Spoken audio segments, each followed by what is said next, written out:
Merhaba arkadaşlar, kanalıma hoş geldiniz. Bugün sizinle şöyle kabaca bir astar kesimi videosu paylaşacağım.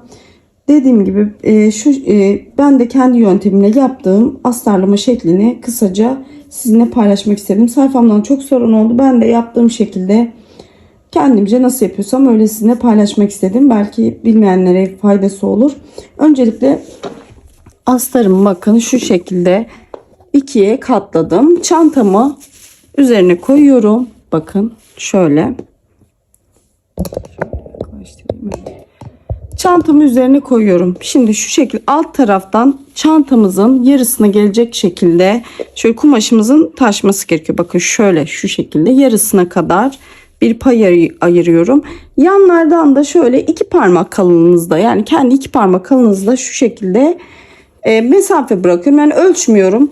Üstten de aynı şekilde, üst taraftan da aynı, böyle burası çünkü az kısmı olacağı için katlanacak. Oradan da mesela 3 parmak kalınlığına kadar ayırıyorum. Çünkü katlama olacağı için içe kıvrılacak. Orası biraz daha fazla olması gerekiyor. Şimdi bu şekilde koyduktan sonra dediğim gibi göz kararı 2 parmak sağdan 2 parmak soldan çantanın ortasına gelecek kadar aşağıdan, ki katlı olduğu için üst tarafına da denk gelecek. Bu şekilde şöyle bir zülfile makasım var. Bununla dediğim gibi şöyle göz kararı aynı işaretlediğim yerden şöyle kesiyorum. Bakın dümdüz bir şöyle göz kararı şu şekilde bir kesim yapıyorum. Ve şu üst tarafından da keseceğim. Evet arkadaşlar, kenar kısmını kestim. Şöyle şuradan da bakın parça ayırdığımız yerden de buradan da şu üst kısmını da kestim. Bakın bu şekilde kesim işlemi bu şekilde oluyor ve içine ben cep çalışıyorum. Şimdi cep çalışması da yapacağım. Cebi de normal istediğiniz boyutta yapabilirsiniz. Küçük istiyorsanız küçük boyutta, büyük istiyorsanız büyük boyutta çalışabilirsiniz. Şimdi bunu kaldırıyorum. Cebi keseceğim. Evet, cep içinde ben çift kattan cep çalışıyorum. Şöyle göz kararı şöyle katlıyorum kumaşımı. Bakın. Böyle cep içinde bir parça keseceğim. Bakın arkadaşlar şöyle. Biraz genişçe kesiyorum ben. Çünkü dikerken biraz da içine kıvrılma payı oluyor. Şu şekilde şu kadar ölçü benim için yeterli.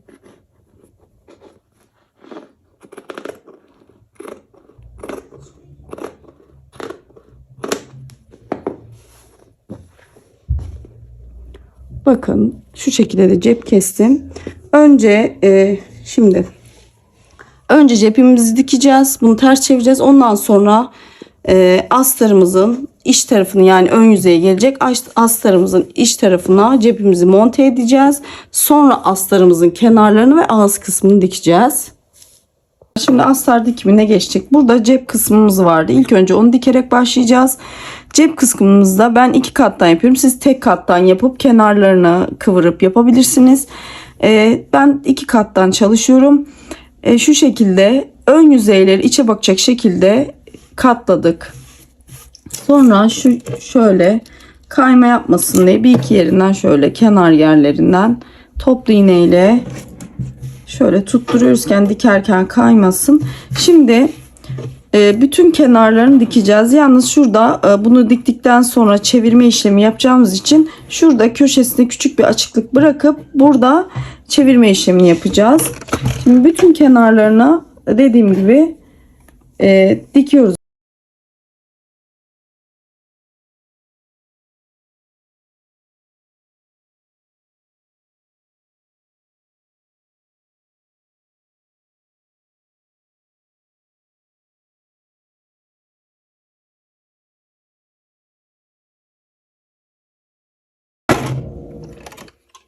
Evet.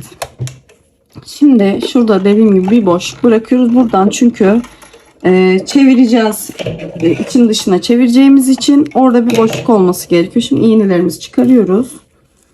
Bakın şu şekilde bu bıraktığımız şu boşluktan şöyle kumaşımızın düzünü dışarı çıkarıyoruz. Bakın. Şu şekilde. Şöyle yapayım. Yani burada şey ölçüsü vermiyorum. İstediğiniz çantanızın büyüklüğüne göre cep çalışmasını yapabilirsiniz. Şimdi çıkardık. Bakın şimdi bunun şu uç kısımlarına bir kalem yardımı olur. Şöyle bir pipet yardımı olur. Yani ucu sivri ama kumaşınızı çizmeyecek, hani boya yapmayacak bir şeyle kenar yerlerini belirgin yapacağız. Bakın.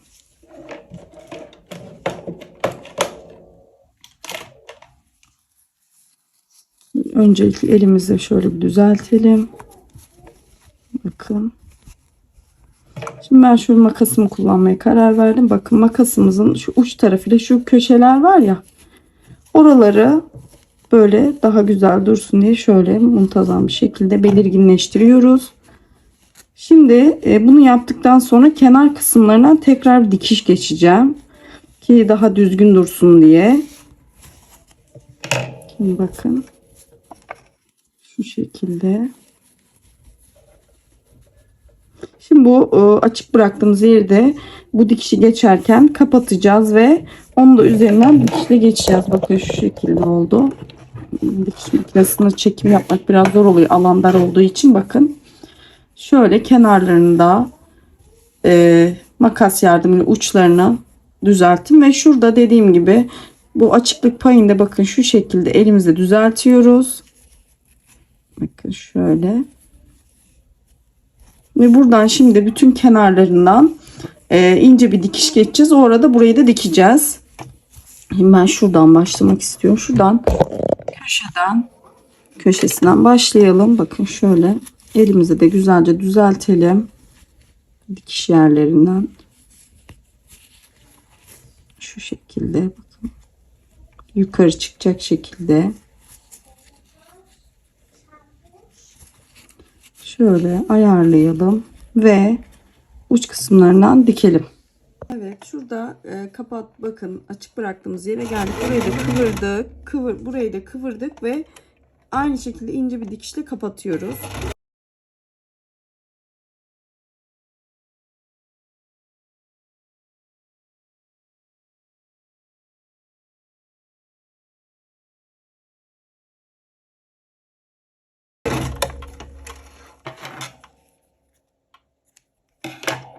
Evet arkadaşlar, cebimizi diktik. Astarımızı da şu şekilde, yani iç yüzeyi size bakacak şekilde olacak. Çünkü astarımızı düzünden dikeceğiz. Kenarlarını iç tarafa doğru çevirip dikeceğimiz için astarımızın yani çantanın içinde kalacak kısmı size doğru bakacak. Sabitliyoruz. Sonra ilk önce bunu dikiyoruz. Ondan sonra da astarımızı şöyle ters çeviriyoruz. Bunu diktikten sonra astarımızı ters çevirip normal kenarlarından dikiş yapıyoruz. Ve sonra bu ağız kısmını sonra geçeceğiz. Kenarlarını diktikten sonra ayarladığımız yerden aynı şu kenardaki yaptığımız ince çizgilerin üzerinden tekrar gidip cebimizi astarımızı monte edeceğiz.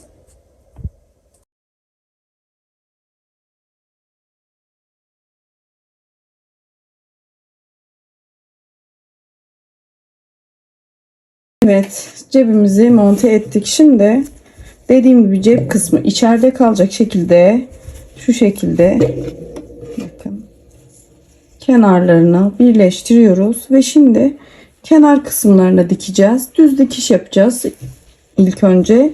Sonra isterseniz dediğim gibi ovarlak çekebilirseniz, ovarlak makineniz yoksa şu makaslardan almanızı tavsiye ederim. Arkadaşlar bakın zülfile makası diye geçiyor. Bakın kesiyorsunuz. İplik atmıyor kenarından. Bence çok kurtarıcı bir makas. Ondan yapabilirsiniz. Eğer dediğiniz gibi yoksa zikzak da çekebilirsiniz kenarına. Burayı iki kenarı birleştirdikten sonra ağız kısmını katlayıp kıvırıp yapacağız. Önce kenarlarını birleştirelim.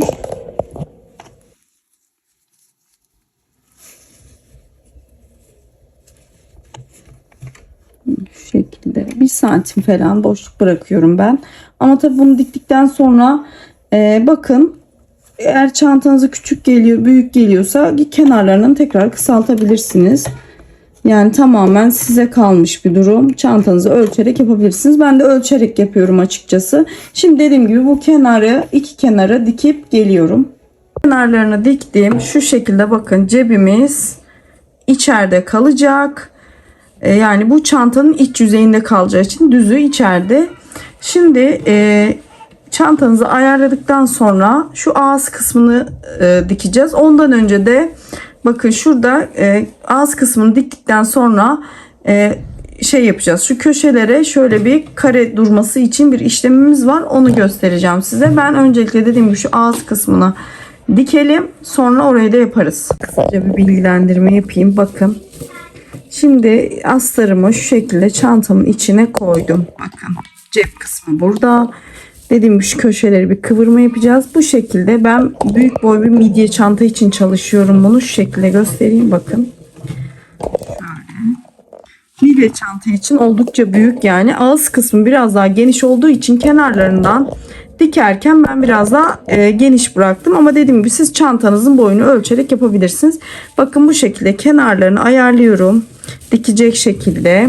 Bakıyorum hani büyük gelmesin diye. Eğer büyük gelirse kenarlarından daraltabilirsiniz. Altından da dediğim gibi eğer boyu tabanı uzun geliyorsa altından da kesip kısaltabilirsiniz. Orada bir sıkıntı yok. Şimdi benim astarım tam oldu çantam. Şimdi ağzını kıvırma kısmına geçeceğiz. Artık ağzını kıvırabilirim. Çünkü kenarlarını diktim. Şimdi şu ağız kısmı var. Onu yapacağız. Sonra da dibinde köşelerde bakın şurada şöyle bir karelik oluşturacağız kenarlarında. Onu yapacağız. Dediğim gibi ben birleştirerek yapmıştım tabanımın kenarına. Yani burada bir kesik yoktu ama baktım uzun geldi. Ne kadar geldiyse oradan kestim ve diktim. Bunu siz de yapabilirsiniz. Yani ben onu yani iki parça kumaştan da yapabilirsiniz astarınızı. Ben bütün kestim ama dediğim gibi benimki fazla uzun geldi. Ben kısalttım tekrar tabanıma. Öyle o şekilde devam edeceğim. Arkadaşlar şimdi şu ağız kısmını şu şekilde bakın kıvırıyorum. Şöyle iki kere kıvırıyorum. Eğer dediğim gibi tek kat da kıvırabilirsiniz. Benim için şöyle ince bir şey yeterli. Bu şekilde kıvırıp şimdi buradan da bir dikiş geçeceğim. Bakın bu şekilde kıvırdım ve ağız kısmının dikimine geçiyorum.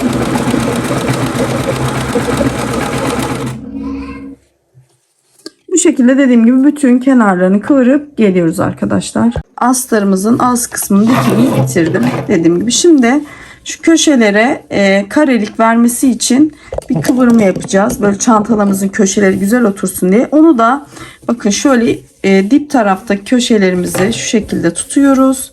Bakın şöyle tutuyoruz. Kendimize doğru çevirip şurada şöyle bir üçgen oluşuyor. Bakın. Şimdi bu üçgenden tabanınızın ne kadar kalınsa ona göre bir kalınlık belirleyip yani benim için şu kadar yeterli bakın. Şöyle iğneyle şurayı şöyle tutturayım. Bakın. Şimdi şuradan dikeceğiz. Düz bir dikiş yapacağız buna. Bakın şöyle. İğnemi alayım ben buradan. Şimdi bu genişlik benim için yeterli. Şimdi buraya bir düz bir dikiş atıyoruz.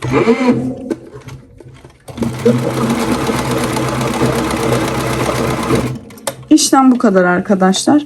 Diğer uç tarafına da aynı işlemi yapıyoruz. Ve çantamda astarımın nasıl göründüğünü, nasıl koyduğumu size de göstereceğim. Dediğim gibi diğer ucu da şu şekilde bakın. Elimizi astarımıza geçiriyoruz. Şu köşeye parmağınızı koyun. Ve zaten şu tarafa doğru çevirdiğinizde bakın şöyle üçgen oluyor. Yani yanlış anlaşılmasın, bakın bu şekilde düzü yapılmamış hali. Şimdi elimizi içine sokuyoruz. Şöyle yan çeviriyoruz. Üçgen yandan doğru bir üçgen yapıyoruz. Yani şu şekilde. Şimdi buraya da aynı kalınlıkta dikişimizi atıp geliyorum. Evet arkadaşlar, astarımın dikimi bitti. Bakın köşeleri de şu şekilde yaptık. Düzenlemeyi de yaptık. Şimdi buradaki iplikleri tabii ki ben keseceğim, öküteceğim ve Astarımı ütülemeden çantaya monte etmiyorum. Siz de mutlaka astarınızı ütüleyip öyle çantanızı monte edin. Benimki biraz büyük bir astardı. Midye çanta için çalıştım. Şimdi içine nasıl konumlandırdığımı kısaca göstereyim. Tabii ütülendikten sonra daha düzgün bir şekilde duruyor ama ben gene de göstermek istedim. Çantamı şu şekilde koyuyorum. Bakın. Aynı bu şekilde bakın zaten iç tarafı düz tarafı içte kalacak şekilde şöyle yerleştiriyorum. Şu şekilde. Bakın kenar kısımlarını tabii ki düzelteceğiz. Ütülendikten sonra daha güzel bir görüntüsü olur. Bu şekilde çantamıza bunu monte ediyoruz arkadaşlar. Bakın cep kısmımız. Dediğimiz gibi tabanımızda daha düzgün bir şekilde düzeltiyoruz ve monte ediyoruz. Bu şekilde arkadaşlar. Umarım beğenmişsinizdir. Soran arkadaşlar kısaca çekmeye çalıştım. Umarım faydalı bir bilgi olmuştur. İzlediğiniz için teşekkür ederim. Kanalıma ücretsiz bir şekilde abone olup beni desteklerseniz çok mutlu olurum. Yapacak olan arkadaşlar şimdiden kolay gelsin diyorum. Hoşça kalın.